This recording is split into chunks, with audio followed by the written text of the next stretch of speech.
Bagaimana cara yang berzikir yang terbaik untuk kita? Apakah dengan cara berzikir beramai-ramai itu efektif, ataukah mubah, ataukah haram? Bagaimana kalau jemaah yang ikut merasa tentram di dalamnya?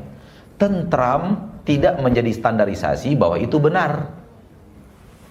Tentram tidak menjadi standarisasi bahwa itu benar. Kebenaran akan membawa kepada tentram dan damai. Tentram saja bukan tanda itu adalah benar. Salah. Jangan dibalik-balik.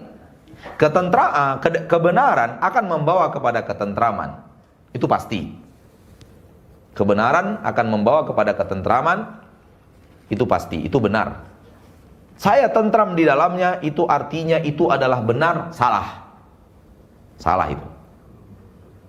Kalau kita lihat orang Indonesia beragama Hindu, Buddha, kayaknya damai juga orang itu. Kayaknya tentram juga orang itu. Bahkan setiap dia keluar dari tempatnya, tempat ibadahnya, tak boleh menzolimi orang, harus berbuat baik kepada orang, tak boleh menzolimi orang, harus berbaik kepada. Setiap hari begitu mereka. Dan mereka merasa damai dengan pekerjaannya sekarang menjadi orang yang berbaju biru ke sana, berbaju coklat ke sana kemari itu. Dia merasa damai. Apakah itu artinya kedamaian itu bermakna bahwa dia sudah benar? Tidak. Itu tidak bertanda itu. Ya. Jadi tidak ada alasan ketika kita berzikir dengan cara berzikir yang tidak benar, lalu kita merasakan kedamaian dalam zikir itu artinya benar zikir itu. Tidak, salah. Salah, cara berpikirnya salah. Cara berpikirnya salah. Ya.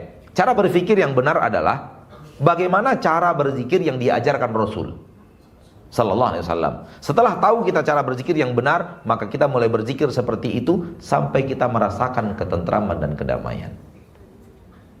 Begitu caranya.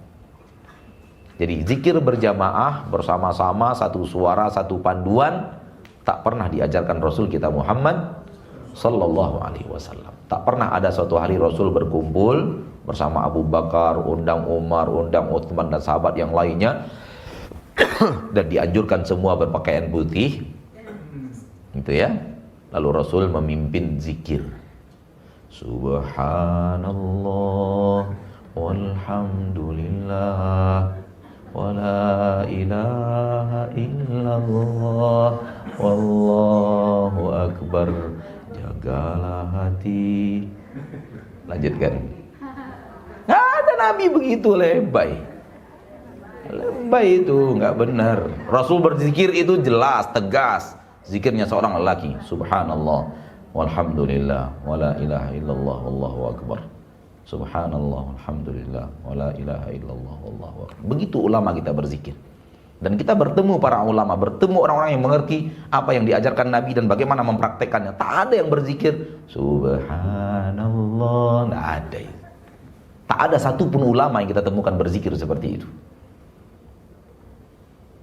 Hanya ada di Indonesia pola-pola yang seperti itu. Sampai di sa'i pun mereka bawa rame-rame jemaahnya. Subhanallah walhamdulillah.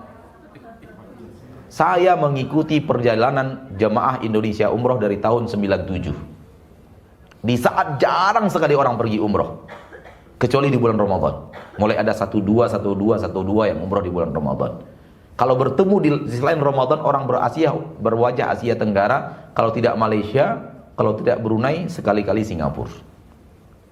Dari tahun itu saya sudah mulai tahu orang berumroh, karena memang tahun itu saya mulai diterima di kota Nabi sebagai mahasiswa, dan terus sampai saat ini setiap tahun saya tetap dimudahkan Allah untuk pergi umroh sebagai pembimbing, dan saya betul-betul mengikuti perjalanan dan perkembangan umroh.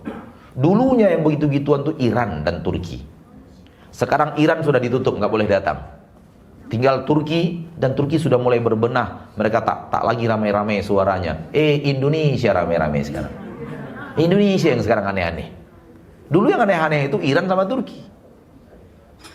Namun sekarang Turki mulai jauh merosot. Indonesia yang sedang naik daun.